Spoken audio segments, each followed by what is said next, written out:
സത്യമാഷേ, നിങ്ങളിങ്ങനെ വലിയ ആലോചിച്ചിരുന്നിട്ട് ഒരു കാര്യമില്ല. നാട്ടിൽ മൊത്തം കുഞ്ഞക്ക് വയറടിപ്പ്, വലിയൊക്കെ പനി, തലവേന, തൊണ്ടവേന, മൊത്തം സൂക്കേടാന്ന്. ആളെല്ലാം ഇളകി, ഇവ പുറത്തിറങ്ങാൻ പറ്റുന്നില്ല, നാണക്കേടാന്ന്. എന്തെല്ലാം പറയുന്നത് നിങ്ങൾ നേതാക്കന്മാരോടത്ത് അതിനൊരു വഴി കാണുന്നില്ല? എന്തെല്ലാം പറയുന്നത്? എന്തെങ്കിലും തീരുമാനം എടുക്കണം. എന്ത് തീരുമാനമാണ് നമ്മൾ എടുക്കുക ഉണ്ണിയെ? നമ്മൾ ഈ പ്രാദേശിക നേതാക്കന്മാരാണ്. നമുക്ക് ചെയ്യാൻ പറ്റുന്നതിന് ഒരു പരിധിയുണ്ട്. അതിൽ കൂടുതൽ നമുക്ക് ഇടപെടാൻ പറ്റില്ല. ഇത് തീരുമാനം എടുക്കേണ്ടത് ജില്ലാ കമ്മിറ്റിയിലോ അല്ലെങ്കിൽ സ്റ്റേറ്റ് കമ്മിറ്റിയിലോ അല്ലെങ്കിൽ സർക്കാരോ ഇടപെടണം. അവരിടപെട്ടാലേ നമുക്ക് എന്തെങ്കിലും ചെയ്യാൻ പറ്റൂ. അല്ലാണ്ട് നമ്മൾ മുന്നിട്ടിറങ്ങി നമുക്ക് എന്ത് ചെയ്യാൻ പറ്റും? അതെ, ചോദിച്ചോട്ടെ, നിങ്ങൾ എല്ലാറ്റിനും നമ്മൾ ഒന്നാന്ന് പറയുന്നത്. നിങ്ങൾ രണ്ട് എന്ന് പറഞ്ഞിട്ടുണ്ടെങ്കിൽ ഈ പ്രശ്നമില്ല. രണ്ടിന് വലിയ കുഴപ്പം വരില്ല. എല്ലാം ഒന്നിന്, എല്ലാം ഒന്ന്. നമ്മൾ നമ്പർ വൺ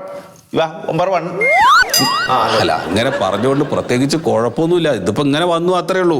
ഇനിയിപ്പൊ ഈ സംഗതി ആദ്യമല്ല, ഇങ്ങനെ കത്തുന്നത് ആദ്യമല്ല, ഇതിന് മുമ്പും കത്തിയിട്ടുണ്ട്. അപ്പൊ ആളുകൾ എന്തെങ്കിലും ചോദിച്ചു കഴിഞ്ഞാൽ അങ്ങനെയും പറഞ്ഞു നിൽക്കണം. പിന്നെ അപ്പൊ വന്നതിനോട് ഇവിടെ ആകെ പ്രശ്നമാണ്, കത്തുന്ന മുമ്പും കത്തിയിട്ടുണ്ടെന്ന് പറയണ്ട്. നമ്മൾ ഇതിന്റെ ഉത്തരവാദികൾ ആരാണ് നമ്മളോട് ചോദിക്കല്ലോ. ആ ചോദിക്കുന്ന സമയത്ത് പ്രതിരോധിക്കാൻ വേണ്ടി പറ്റണം. അത് കിട്ടുന്നില്ല. അത് കിട്ടണം. അത് ക്ലാസ്സിൽ കൃത്യമായിട്ട് അറ്റൻഡ് ചെയ്യണം. അത് അറ്റൻഡ് ചെയ്യണില്ലെങ്കിൽ പറയണത് മനസ്സിലാക്കണില്ല. അതാണ് കാര്യം.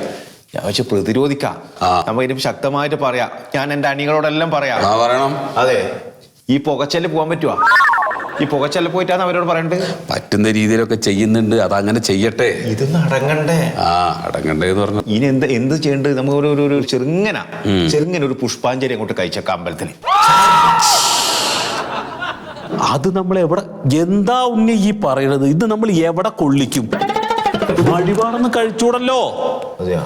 അതെയോന്നാ നമുക്ക് പറ്റുകയും ചെയ്തല്ലേ. പുഷ്പാഞ്ജലി ഇട്ട് വന്നിരിക്കുകയാണ്. ഈ ജാതി ആൾക്കാരാണ് കൂടെ. എങ്ങനെയെങ്കിലും ഒന്ന് അടങ്ങണ്ടേ? എന്താ പറഞ്ഞു? പറഞ്ഞെന്താ? പുഷ്പാഞ്ജലി. അതല്ലാന്ന് വേറെന്തോന്ന് പറയാൻ തുടങ്ങിയില്ലേ? വേറെന്ന് വെച്ചാല് നമുക്കൊരു കാര്യം ചെയ്യാം. നമുക്ക് എന്ത് ചെയ്യാൻ പറ്റും? നമ്മുടെ പഞ്ചവടി മാലിന്യ സംസ്കരണ പ്ലാന്റിൽ നിന്നും ഏകദേശം ഒരു 5 കിലോമീറ്റർ മാറിയിട്ടാണ് നമ്മളിപ്പോൾ നിൽക്കുന്നത്.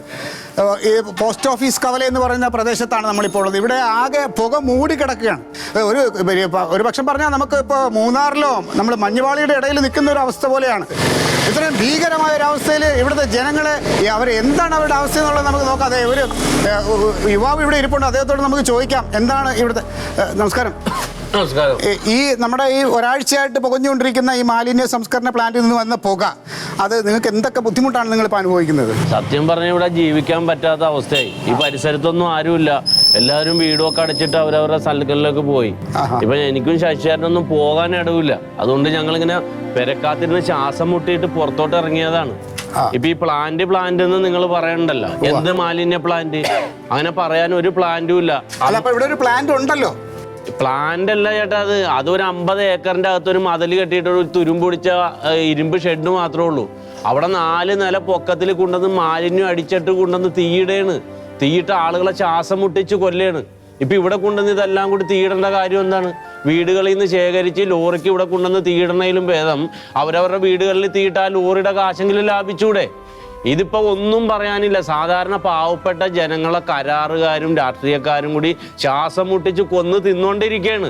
ഞങ്ങൾ ഇനി ഏത് നിലക്കാ പ്രതികരിക്കണമെന്ന് പറയാൻ പറ്റില്ല. അത്രയും അസഹനീയമായിട്ടാണ് ഞങ്ങൾ ഇവിടെ ജീവിച്ചോണ്ടിരിക്കുന്നത്. എന്റെ പേര് പാരിജാതൻ എന്നാണ്.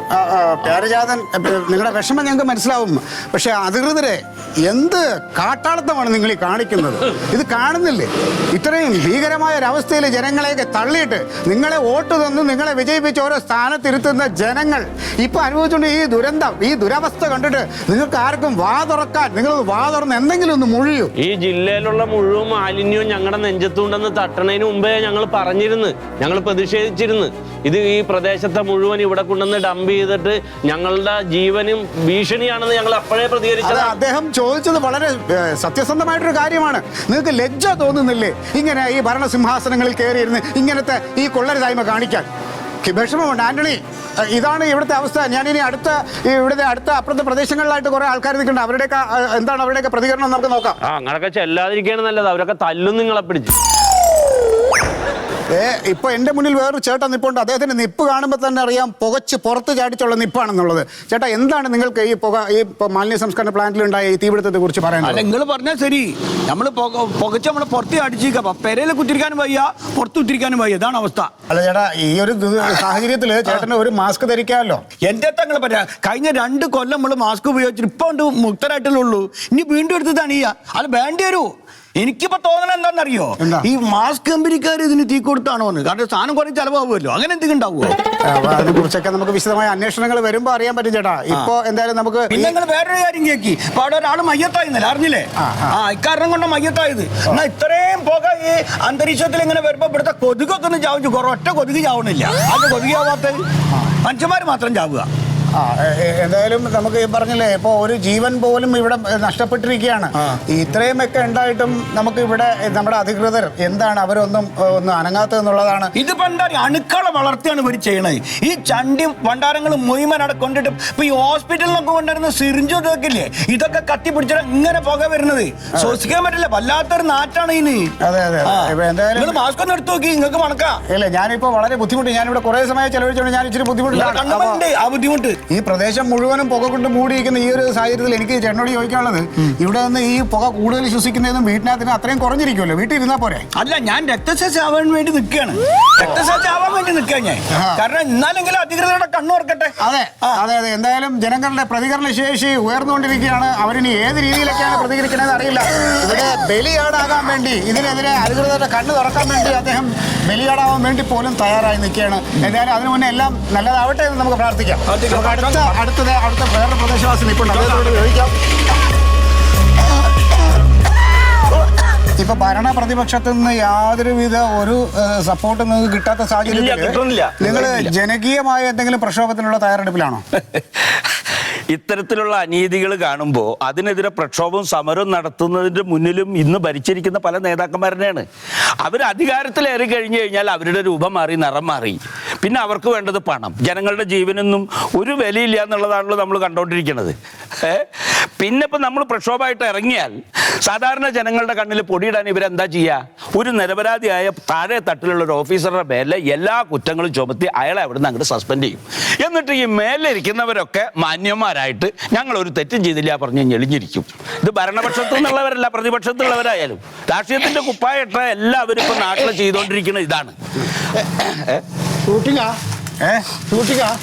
അതെ അതെ. രണ്ടെണ്ണം എനിക്കും പറയാനുണ്ട്.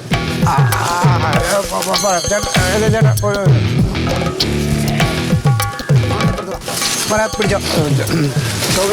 ചാവാനായി. അതെ അല്ലേ? ഇത് ദൈവത്തിന്റെ നാടാ. എന്തെന്നാ പറഞ്ഞത്? ദൈവത്തിന്റെ നാട് എന്നല്ല. അതെ, ദൈവത്തിന്റെ സ്വന്തം നാടാണ്. ഇത് ചെയ്ത്താന്റെ നാടായിട്ട് മാറിയിട്ടാണ്. ഇത് ചെയ്ത്താന്റെ നാടാണ്. എല്ലാറ്റിലും ഒന്നാമത് എന്ന് പറഞ്ഞിട്ട് എന്നാ കളിക്കുന്നത്? എല്ലാ മനുഷ്യനും ചത്തു വീഴുന്നത് ഒന്നാമത് അതാണെന്ന് എനിക്ക് തോന്നുന്നു.